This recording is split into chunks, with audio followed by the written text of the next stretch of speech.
është një ajet të vllazën i jashtëzakonshëm që lidhet me këtë emër të bukur të Allahut, por na iki koha.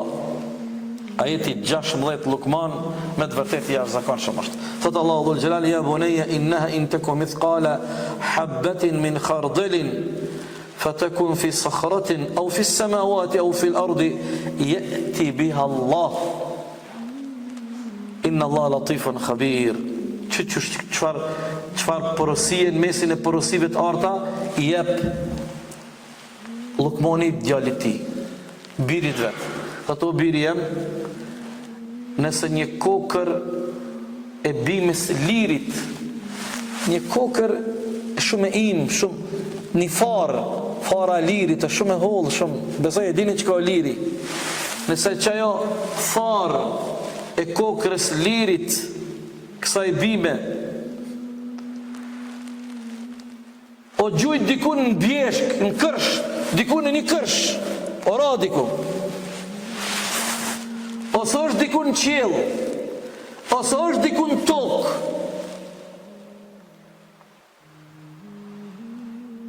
Ya'ti biha Allah. Që kjo është shumë e fuqishme. Allahu ka me sjell ato. Që ajo fare që saj kokre që shumë zor është me pa edhe me e gjet, ya'ti biha Allah. Ka me sjell Allahu ato. Ama shqeqone si përfundon ajeti. Wa huwa al-latif al-khabir. Allahu është i butë dhe i informum hollësisht për çdo gjë. Kisha pas dëshirë që ta bashkë me këto për përmbylli, që ta me kuptu. Ky ajet ka një stil artistik që jashtëzakonshëm. Inshallah di me spjegim.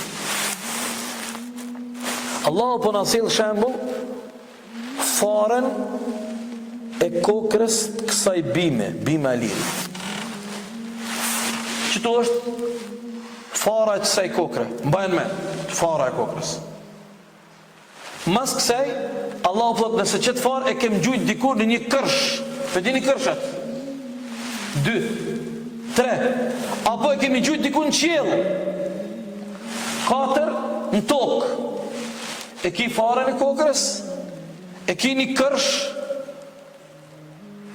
e ki qiellin edhe e ki tokën.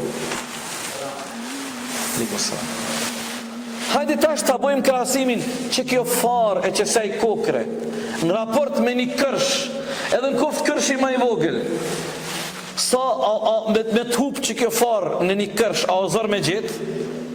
A o zër me gjithë? Shumë zër. Tash Allahu pe pru një shembull, po që kjo farë e qësaj kokre me hup në qiell, sa ju në qejtë Allahu që ka kriju? Allah. Po në tokë, po a di që Allahu po të garanton ty, rriqit, Allahu po garanton, ya'ti biha Allah. Allahu ka me sjell. Allahu ka me sjell.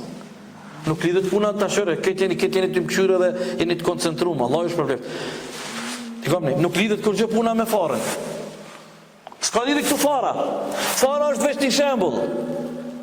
Kuptoj ajetin tash, ara se ki kuptu ajetin. Qysh me kuptu? Fara është shembull. Po le tash haraj fare. Për ty tash, që tash më pej, cila kjo fara e kësaj kokër, kësaj bimes tjere?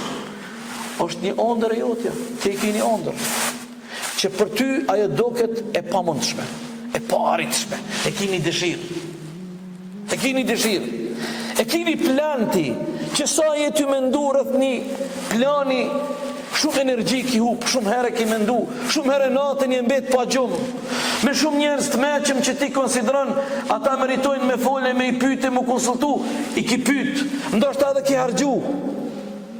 Sot jetojmë kohën kur edhe du të me i pagu njerëz të meqëm që bëjnë projekte. Po mas një kohë shumë gjatë, ka fillu mu zbe, andra jote edhe shpresa edhe pëthush nuk ka gjalla për qësaj. Ja, gabim është. A din pëse ka? Se Allahu po thot, ya'ti biha Allah. Allahu e sjell atë kokër. E kur e sjell Allahu? Tash kthehemi te ajo çka ja tham më herët. Allahu ta sjell rizikun qysh është e nevojshme dhe e dobishme për ty, jo qysh ti dëshiron. Qysh, domethënë, që kjo është shumë e rëndësishme në jetën tonë në përditshmëri, më kon të bindur se çajo farë e çasaj kokre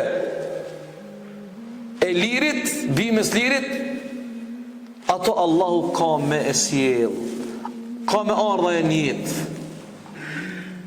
Bëhu i bindur. Pse?